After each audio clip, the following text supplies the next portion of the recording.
ہمارے پیارے نبی صلی اللہ تعالیٰ علیہ وآلہ وسلم نے 15 شعبان کے لیے یہ ارشاد فرمایا ہے کہ جب شعبان کا نصف ہو جائے، یعنی 15ویں شعبان وہ رات کا آغاز ہو جائے، تو فرمایا فَقُومُوا لَيْلَهَا وَصُومُوا نَهَارَهَا، فرمایا اس کی رات میں تم قیام کرو اور اس کے دن میں تم روزہ رکھو، کہ یہ وہ رات ہے کہ جس میں اللہ پاک خصوصی طور پر ایک اپنی شان کے لائق آسمان دنیا پر تجلی فرماتا ہے۔ رب تبارک و تعالیٰ کی طرف سے اس رات میں ایک اعلان وہ کیا جاتا ہے، اور وہ اعلان یہ ہوتا ہے کہ ہے کوئی ایسا شخص کہ جو اللہ کی بارگاہ میں استغفار کرے کہ اس کی توبہ کو رب قبول فرمائے۔ سبحان اللہ۔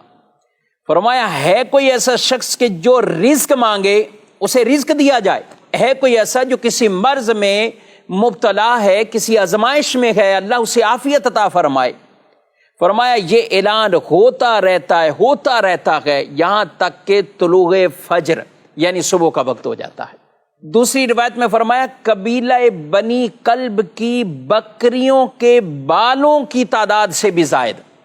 اللہ لوگوں کی اس رات بخشش مغفرت فرما دیتا ہے۔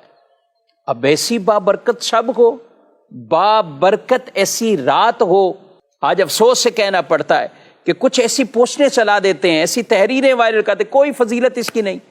ارے کوئی فضیلت اس کی نہیں،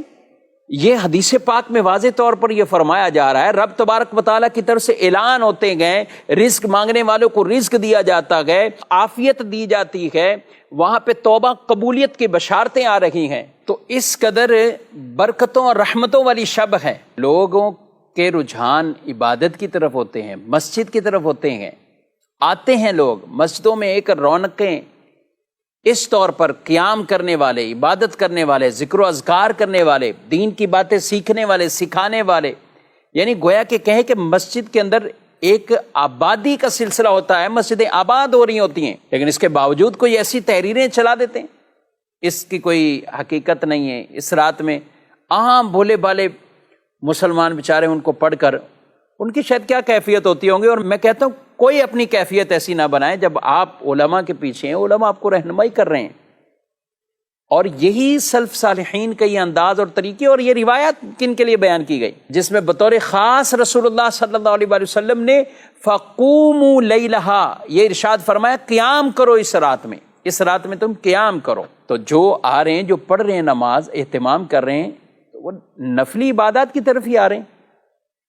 اب وہ سوچے کہ جو لوگوں کو عبادت سے روک رہا ہے وہ کیا مناع للخیر، قرآن پاک کے اندر